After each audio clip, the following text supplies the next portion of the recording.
Welcome, welcome, everybody. This is Michelle Hayward. I'm so happy you're here to join me and Pauline Ochenga. No, I got that completely wrong and I wrote out the notes, but I'm going to get it right before we're done today.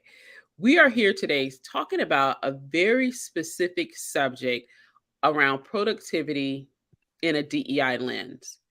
And what we are going to focus on really is helping all of you think about how productivity impacts us. What does it look like?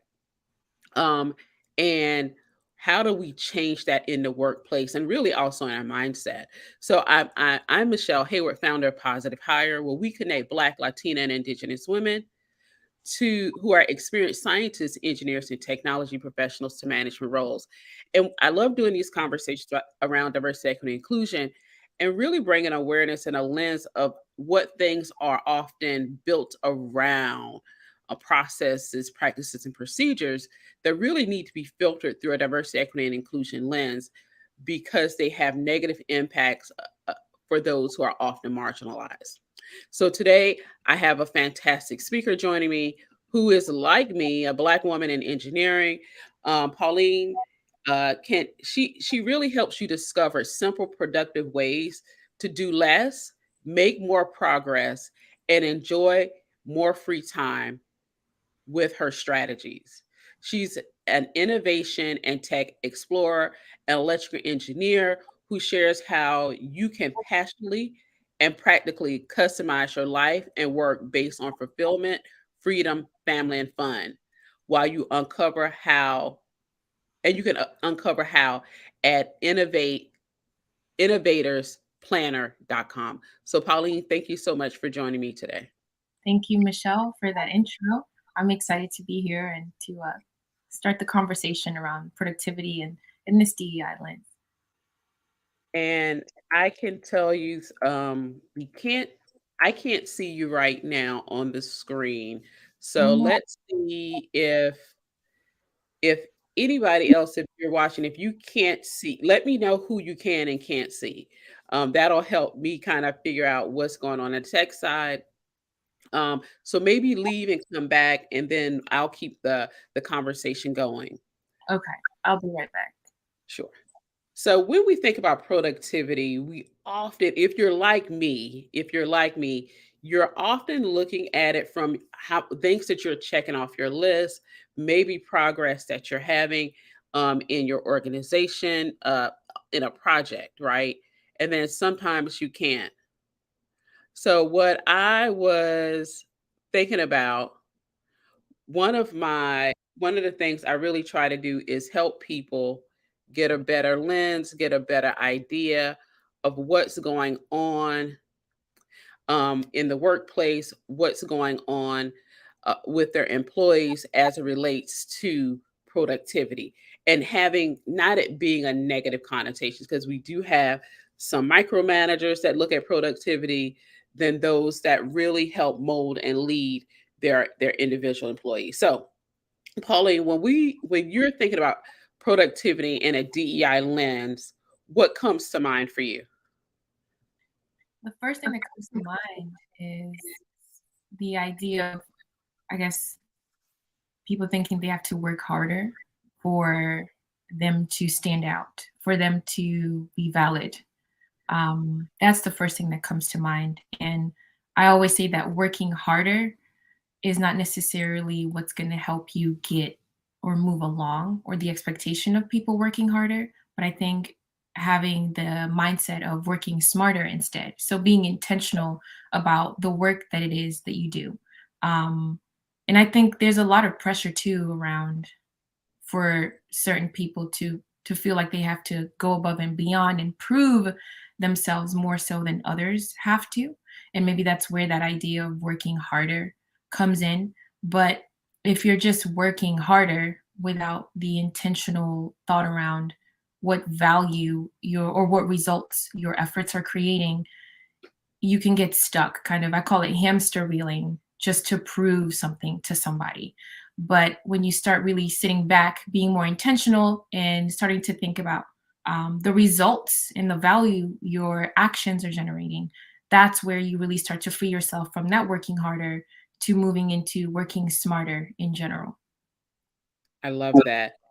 The hamster wheel, definitely let's get into in this conversation the hamster wheel, but also working harder um, for more acceptance and visibility, thinking it's going to help you in your career. But Mhm. when it is really being more strategic, and why through a DEI lens we need to deconstruct that. So Mm. let's focus. Let me ask you, where do you want to go next? Like which one of those points or another point do you want to dig into first? Yes, we could dig into. May you repeat that point? So working harder, so to having to prove yourself, which often marginalized people are taught to do and are expected to do, or getting caught on a hamster wheel. Yeah, I think let's go into the one that marginalized people feel the need to work smarter to, I guess, prove their worth, because it does tie into another point that I think is linked to productivity, and that is feeling like your accomplishments define you as a person. And I think that's the trap that marginalized populations and communities can really fall into, is not realizing your worth as a person, as a human being, and that um, your accomplishments just demonstrate your skill sets and your capabilities. They don't give you worth as a person. They're not what you need to lean on for, I guess, your self esteem and feeling like you belong and you're valid. Your accomplishments just demonstrate, again, your skills and your abilities, your capabilities, how you've honed your skills, your thought processes, but it doesn't give you worth in any way. And I think, again, going back to the conversation on DEI, marginalized communities can fall trap into this, feeling Yeah, like they want to belong. They're like, oh my God, they get lost in identifying themselves with their accomplishments. And that's probably what can fuel that. Let me work harder. Let me prove something to other people.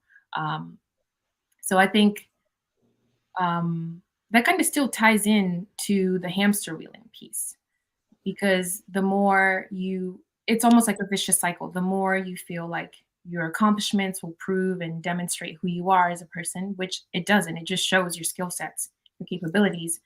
The more you probably can feel like, okay, well, let me add a bunch more stuff. Let me go the extra mile in a really unhealthy way, though.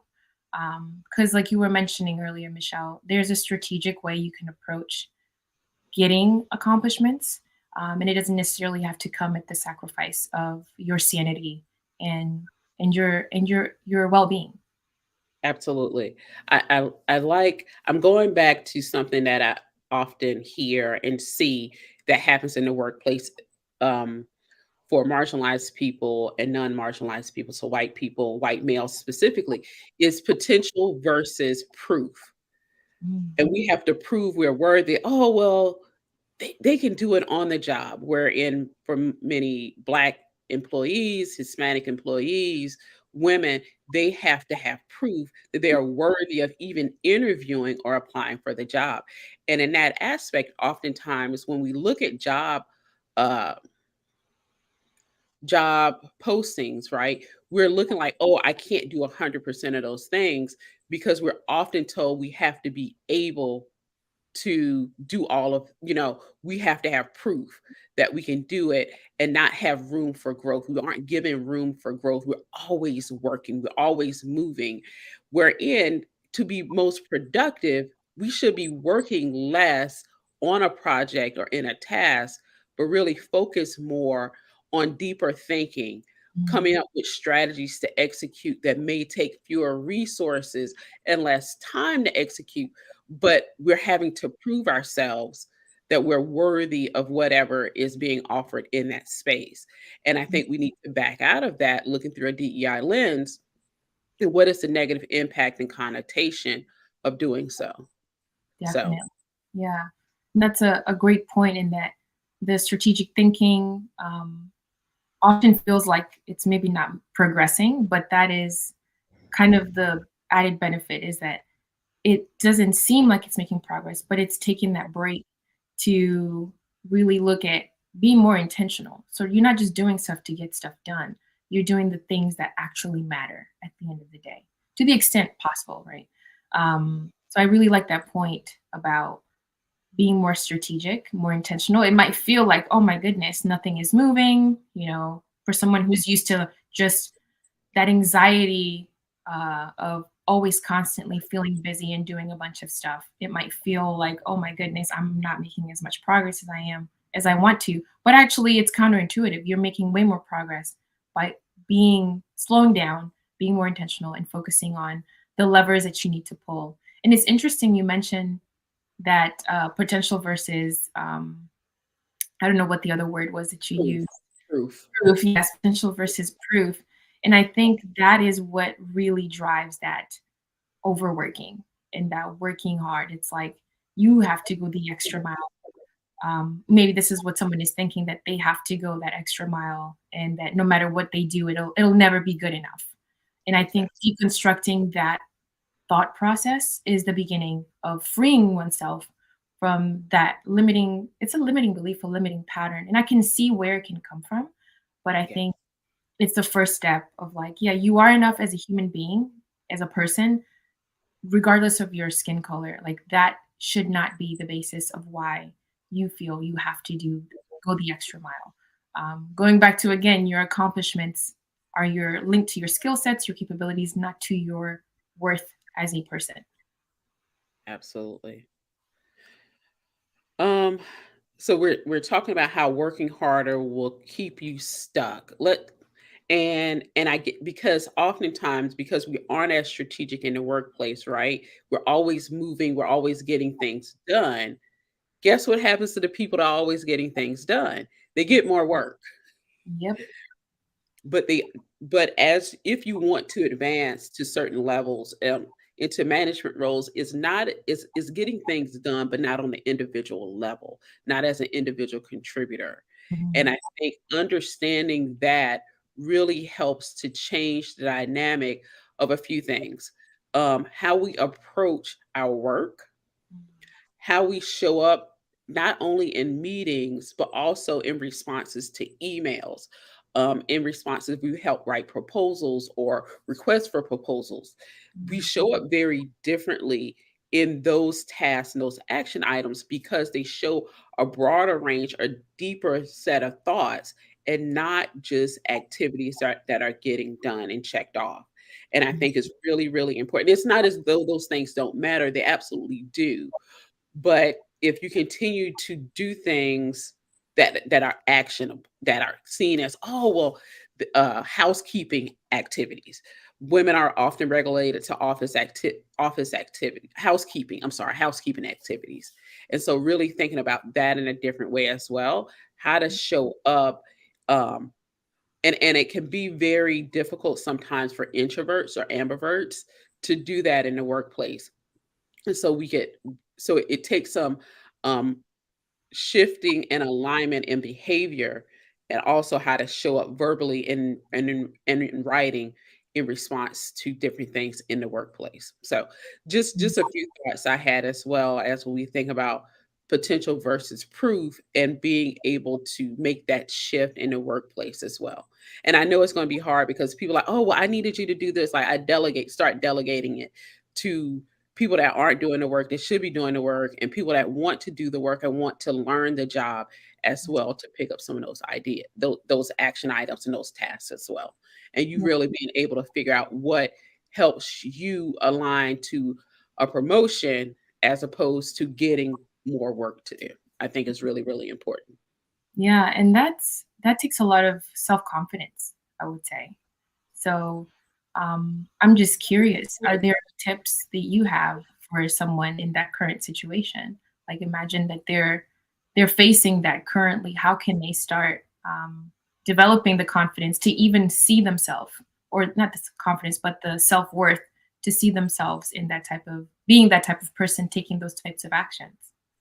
So what I actually had a client do starting a year ago. Actually, we started working together a year ago, I think it was I had her start keeping a digital handwritten track of all the things that not only she got accomplished, Mm, right? But the things that other people thanked her for helping them do.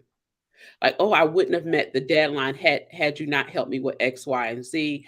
Mm. Hey, I'm giving you more work because you did a great job," such and such. You know how people slide that in? Like, Yeah. "Hey," and I'll just start email like, "I know you really like when you dropped these off, you said you really like what I did on the last one, but you weren't very specific. Can you tell me, like, what were the 3 to 5 things you really liked about what I did? So now I'll know if you want me to include it in this next set of whatever I'm working on," right? And so now you're getting in writing what they like. Mm. Plus, you know what they're supposed to be giving you kudos for. And so for some of us, it's really having a written account of what other people find worthy or important that we do, or otherwise they just don't want to do it, so they're pushing it over to us, right? Mm. But they said it. Capture that.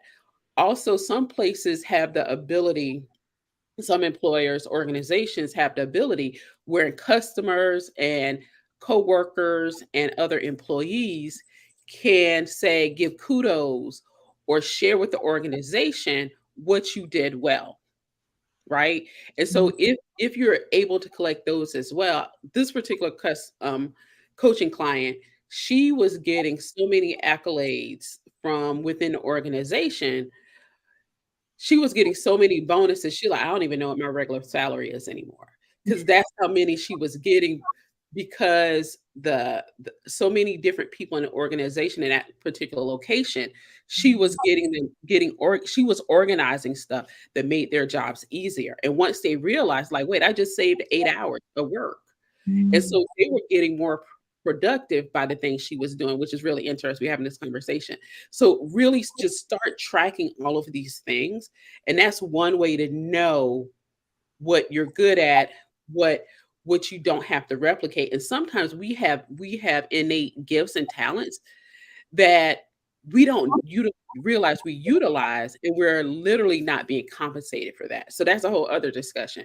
But I would say definitely start with just writing it down and tracking it from what other people say, even if they're giving you more work and you're like, yeah, yeah, whatever. Tell me why you like it. Specific, Mm. and getting that feedback and just literally keeping track of it. And that really is the first thing that you can start. That's usually relatively easy for more people. Yeah, that's a great point because I think it's easy to get lost in just the day to day. Like you brush it off when someone, gives you a kudos or like, thanks so much for helping with this. So I think that's a great way for someone to keep that track, but also for themselves just to remember, like, oh my God, wow, I'm doing amazing work here. I think that's great advice. Absolutely. So now that we've talked about a way for you to collect your kudos, to keep track of those, let's look at the hamster wheel you brought up earlier at the beginning of the conversation. And what do you mean getting stuck on this hamster wheel? And how do we get off the hamster wheel? Because like we're tired, we want to go home and veg out and really relax. Yeah, so the hamster wheel, I guess from my point of view, is the never-ending list of to-dos. It is I think everybody has more to-dos on their day than they plan on getting through, but I think, there could be some sort of anxiety. Usually, this is common when they're approaching deadlines or you have aggressive deadlines to live up to. Just feeling pulled in all different directions just because it's like you have so many things to get through, not really feeling like having a way of prioritizing what to focus on of those millions of tasks that you have to get through in the day. So that's what I mean when I talk about hamster wheeling is just bouncing from task to task because of that, I guess, sense of anxiety of needing to get all those things done and not really having a way to start addressing which ones are the most important or the ones that require your attention first of all. So that's really what I mean when I say hamster wheeling. Yeah. And I love that because what we often think is I always have to do these same things over. And there's really three things I would say that will help you kind of get off that hamster wheel, which is Mm, prioritize, automate, and delegate. mm, yep. Prioritize, automate, and delegate. The prioritization part, learned this really easy, simple way in college when I took a skills class about 30 years ago, and I still utilize it to this day. which is even taking your ABC to do, taking your to-do list and you Mm, utilize an ABC. A mm, means it's a high priority. B means I can get to it a little bit later. C means if it ever happens, it'll happen. But right now, it's not an A. So it'll happen when it happens. yes. And once you have what those things are, you can write like what's the due date that you have for the A items, the B items, and the C items are really, and they may have a due date as well, but the due date may be February 28th and not January 28th, which is a huge difference. And so now that you started doing it, whatever your system of prioritization, what happens? What are things that are recurring in your job titles and duties that you can automate? Mm, And automation doesn't have to require you to contact IT, but it could be, you know how you have the hotkeys on your iPhone and your Mac, and you can do just shift, okay, you automate, yeah. And so even just using those, like how can you make something a little bit quicker? And mm, or if you're always doing a whole lot of emails back and forth, can you just do a form to collect data up front so you don't have to go back and forth with people about certain information? And then delegate. We don't always have people to delegate, but when we do, so what are some things that you can redelegate or reformulate and that's automated as well to other people? They don't realize it's been delegated because now it's automated. Like, oh yeah, I'm gonna collect all of this information, and once it's done, I'm gonna send it to you. There's like, okay, cool. Well, now you're getting everything in a form. In the front end, it's a form. On the back end, it's a table. You just sending a table over to somebody else. They mm, don't know that between your automation, you just delegated. Like, yeah, I just made it simple and easy for you. They think you helped them out. You helping yourself out, and you helping them out at the same time. So think about how to prioritize, automate, and delegate different tasks in the workplace. And we have a great comment in here I want to share on the screen from Stephanie Cole. And Stephanie goes, whew, that hamster wheel is so devious. mm. It fools you into thinking that there is an end to the list and you fall for it every time. The list never ends. I love that.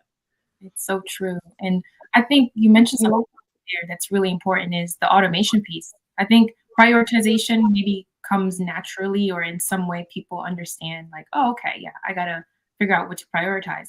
But the automation piece, I think, even for me, I have room for growth in that area. There's so many things that are repetitive that we can actually put on autopilot. And it goes back to the strategic part of you have to actually sit down and think about so which parts of the things that I do often can be automated. So I think that's a really, really great point. And it has me thinking too about certain things that I'm like, how can I automate that to Yeah, make the processes a little bit easier? Um, it, but it does. yeah. It's and I think for many of us, the things that we do, we're working already in a framework of how Mm, to get things done or a process flow that's undocumented. right. And if we take 15, 20 minutes in a day and at least write the big pieces down, and then we go through and then we do a screen record or screenshots, we Mm, start building out our process. yeah. And that really then helps us. I know we're talking a little bit engineering, techie stuff, but it really helps you really move in that automation, that prioritization automation phase that I brought up. And I remember talking to a coaching client, like, hey, you're working on our framework because you're really able to do this. Like, no, it's not a framework. I said, sit down and think about it. And she Mm, went home and she sat down and she came back with 2 slides. I said, "What is this?" She was like, "That framework you told me that was in my head and how I did this stuff very efficiently."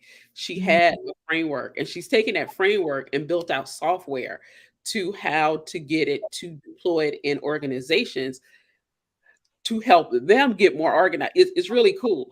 But oftentimes we have stuff in our head that we just need to get out. And like mm, you said, we're stuck on that hamster wheel. mm. Definitely. So I want us to talk a bit about 3 steps because I know we're winding down. 3 steps to work smarter instead of harder. Right.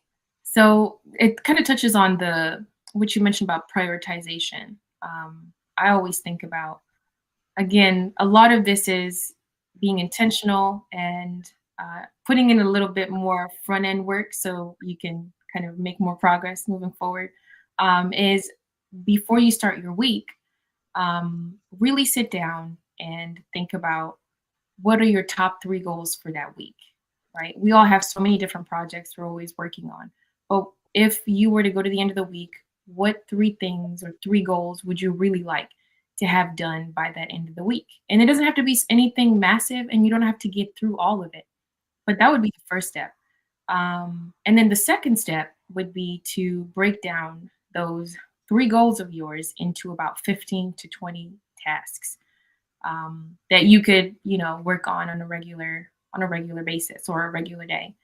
And then after down, I think rewarding yourself or thinking about how you can incentivize yourself to follow through on just those 15 to 20 tasks. So obviously the goals that I'm talking about are related to the current projects or initiatives that you have that are really, really important and you need to get through. So they're not just random goals. So they're all linked to what it is you want to make progress on. But it's just a great way of helping you make that to-do list even shorter. If you have broken down these three goals into 15 to 20 different tasks, that'll be about three tasks a day that you can prioritize. And I know it sounds really difficult to say, oh, only focus on three core tasks. Well, you can start by addressing those three tasks. And if you're done with them or have made progress on them, then moving on to the other tasks on your to-do list for a particular day would be good. So in a nutshell is just all the tasks that you're doing, all the to-do list items that you have, make sure that they're linked to much bigger intentional initiatives, relating to the project work that you're working on. That's at least a process that I find has helped shorten the to-do list, and that the to-do list that never ends, it's still going to be there. But when you focus on only three tasks Yep. for that particular day that you absolutely must get through or at least make progress on, it makes that hamster wheeling anxiety kind of disappear a little bit, but it's also linked to your longer term projects and initiatives that you're working on. And also, don't forget to reward yourself. I'm big on rewarding and celebrating. Going back to the kudos list, Michelle, is celebrating the progress that you're making, because sometimes it can feel like, oh my God, I'm not getting anywhere. Like, what's the point of all of this?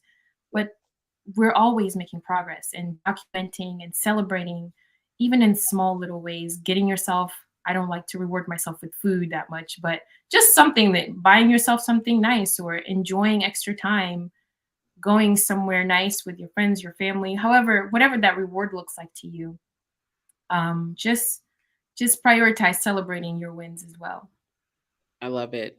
I I think because we are on that check off list thing, it's like it's always more stuff to do and we don't pause to celebrate ourselves. And I Mm, think especially if you're American, coming in from enslavement, it was never or very seldom were you given space to celebrate, but mm, also space to rest. And right. so I would say, if nothing else, like, oh, I'm done. I did my three. I'm going to take a nap. So, nap ministry, what's up? I believe in that.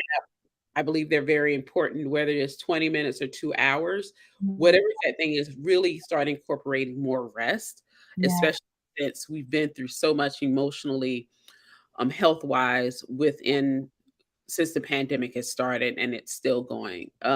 So Mm, I would also highly encourage that as part of not even part of your what I want to say, it just needs to be part of your everyday, part of your productivity mm. is having enough rest to be able to even do those three tasks and really building that into your daily life and activities as well.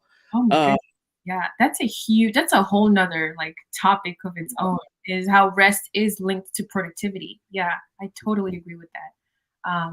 And I think there could be some guilt for some of us who are like, we link our, I guess, our self-worth to our accomplishments. So when you're sitting and you're resting and you're calm, it just feels like something is off. Like, oh no, I should be doing something. I should be moving, doing this, moving things along here. So I think rest is underrated. I'd love to take naps, but every time I do, I just want to sleep for like 8 hours. So shout out to the people who can nap, but I don't think I'm one of them. At least I haven't figured out how to make that work for me. But I am all about definitely resting, recharging, so you could be as productive and as fresh as you can. I want to end on I think we got into it, but I want to go back to a point on hiding accomplishments. I had this discussion a couple of weeks ago. It was in the month of January in my community about why Black, Latina, Indigenous women hide their accomplishments, and how do we then help each other was the back question. But do you hide your accomplishments? Let's talk about that for a minute. And as to, because I think it ties into us rewarding ourselves as well. Mm, yeah. So I think hiding accomplishments can feel there could be some fear around like horn or celebrating some progress that you've made or some accomplishments that you've been able to have. I know for me, that's something that I definitely have struggled with in the past is, I don't want to seem like I'm bragging or, oh, I'm, higher than thou or whatever the terminology is. I think there could be a lot of hangups around just speaking about the accomplishments in a way that can also inspire other people. I think we forget that piece of celebrating our accomplishments and not hiding them. And this is something that I'm trying to do a little bit more going forward this year. And it's not in like just a way to brag, but it's a way to also connect with other people, ask them to share their accomplishments, um, and inspire other people. So when you're sharing your accomplishments, it's also to call people to rise higher to other levels that they've never imagined that they possibly could get to. But I don't know what you think about that, Michelle. I know for me, that's something that I've definitely felt uncomfortable doing, speaking about accomplishments that I've had, kind of trying to downplay them a little bit, actually, to not necessarily. Maybe it's an inner thing of feeling like somebody else is going to get triggered if I do say, you know, this is some of the stuff that I've done. So I'm just curious to know what your experience has been with that. So what generally happens is women are told not and taught culturally not to talk about their accomplishments. It's okay for men to be boastful and to share accomplishments or what they think is accomplishment or somebody else's accomplishment. It's okay to do that. But what happens is there's a huge backlash, and even studies show that when Black women do it, it impacts them negatively in the workplace. And so the question then becomes, how do you show up in the workplace to show and discuss your accomplishments, right? Mm, And what does that look like? And so I think depending on how your work is laid out, you can talk about it. Okay, so is the milestone date 1, 2, 3? Like, yes, cool. Like, okay, and in your updates, like, we've achieved this. This is where we are. This has been done. And mm, you can show that in progress reports on daily, weekly, monthly calls that you have made these accomplishments, right? They may say, oh, well, that was just progress. Like, no, I was the only one that did mine within the allotted time and budget. You can also look at it. I literally had somebody's manager gaslit them mm, about an accomplishment they had. And this is the ish that happens quite often. They literally had a production line go down. And generally, when a production line is down, it averages about 8 hours of downtime, which costs the company, let's say, $1 million wow. over those 8 hours. Yeah. They were able to get the production line up in 2 hours. And their manager was like, "Oh, well, that's not new. That's generally what happened." Well, the manager, how we know the manager was gaslighting, was clearly not lying, was the actual maintenance people and the production people was telling the engineer, like, we don't ever get a line back up in 2 hours. I've been here for 32 years. I've Oh, been here for 16 years. We never get a line back up in 2 hours. The benchmark in the facility was 8 hours and $1 million at that point. Wow.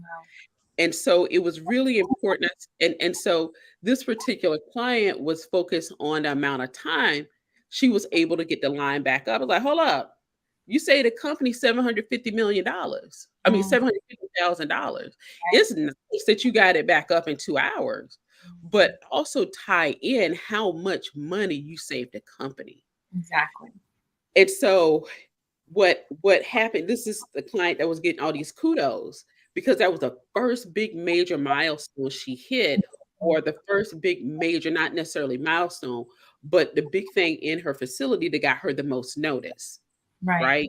And she was easy to work with. She was not put off, even though she was an engineer and she was on the floor with people who didn't have a degree. She was like, she respected them because they knew that production. And so Mm, she was able to cultivate relationships across the organization, but she wasn't necessarily liked in engineering because she was able to cultivate those relationships, not only in other departments, but even up within the ranks in the organization. And so nobody's ever going to always like you, but mm, you have to take a risk if you know you want to progress in your career.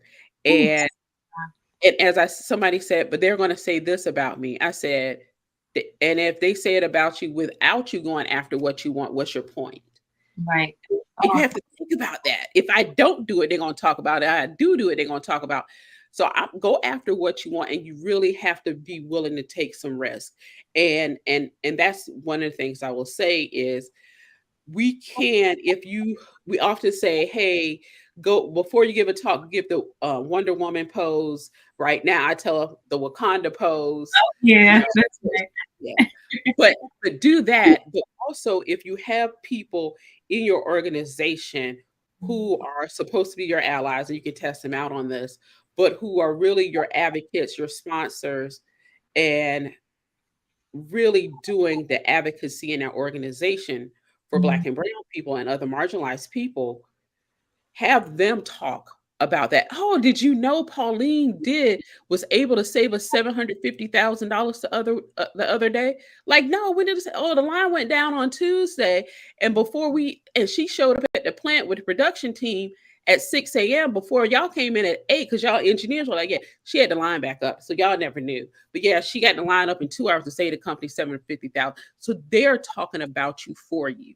And I yeah. think it's really important because we know we get the pushback that we start giving kudos and talking publicly about each other's accomplishments. But Mm, we still have to share them with each other and get comfortable with doing that as well.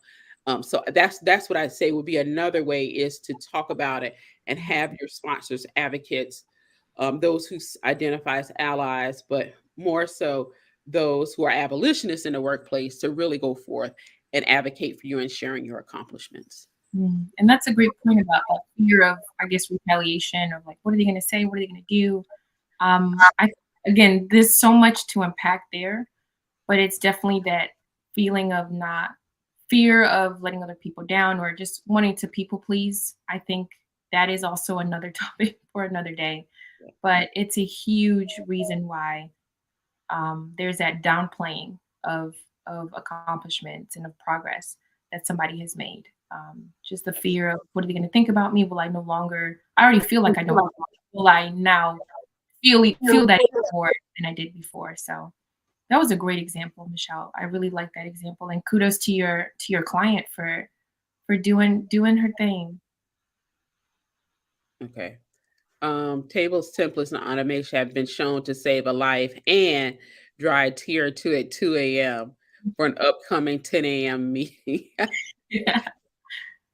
So I absolutely love that. Okay, so I have on the screen, if you want to connect with Pauline on LinkedIn, you can do that as well. Tell us a bit more about your website and what you do at Innovators Planner.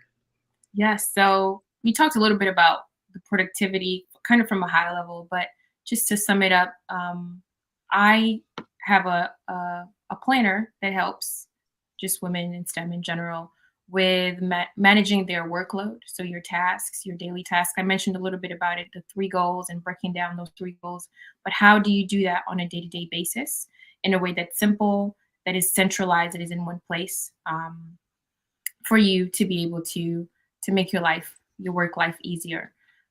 So if you go to innovatorsplanner.com, you should um, be able to see more about the planner, the information relating to how you can leverage a planning system that can help you manage your day-to-day workload, and not just from a checking off your tasks, but linking these tasks to where you want to be 90 days from now. So it's very much about sitting down, thinking strategically, and being intentional about all the tasks that you're doing. What Where are these tasks going to take you 90 days from now? So it's Yes. very, very focused. It's not just a general yearly planner. No, this is a 90-day playbook for you to align your daily tasks to where you want to be 3 months from now. So I hope you go to Innovators Planner and it connect with me on LinkedIn if you want to as well. I'm open to new connections and new getting to know other professionals in this space. I love it. So, Pauline, thank you so much for joining me today to talk about productivity in a DEI lens. There's so much work to be done in this space, especially in the corporate space and the workplace around productivity and understanding its negative impact, or really filtering through a DEI lens to make changes in your practices and policies. So, Mm. everybody, um, I will be back tomorrow. Actually, we are doing lanes of communication, we being Melissa Ambers and I. And so we look forward to having you join us tomorrow night at 6 p.m. Eastern Time, 3 p.m. Pacific, here on LinkedIn, YouTube, and Facebook.